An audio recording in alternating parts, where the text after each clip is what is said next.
गणिताच्या वर्कशॉप्समध्ये शिक्षकांकडून एक शंका कायम उपस्थित केली जाते. ती म्हणजे मी असं साहित्य देऊन शिकवत बसलं तर माझा पोर्शन कधी पूर्ण होणार. पण आजवर जिथं जिथं हा जनगणिताचा कार्यक्रम राबवला गेला आहे तिथल्या शिक्षकांचा अनुभव असं सांगतो की या करा, शोधा आणि शिका पद्धतीमुळे मुलांपर्यंत खूप छान पद्धतीने पोचता येतं.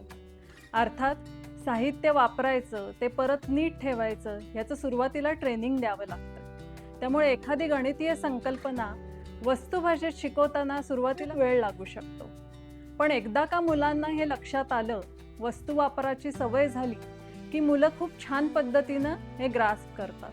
कारण वस्तुरूपामुळे त्यांच्या मनात प्रतिमा तयार झालेल्या असतात आणि त्यानंतरचं अंकगणितातलं शिकणं आणि त्याचा सराव करणं यासाठी अतिशय कमी वेळ लागतो. ह्यामुळे शाळेच्या उपलब्ध वेळात पोर्शन तर पूर्ण होतोच, पण प्रत्येक मूल हे समजून उमजून गणित शिकतं.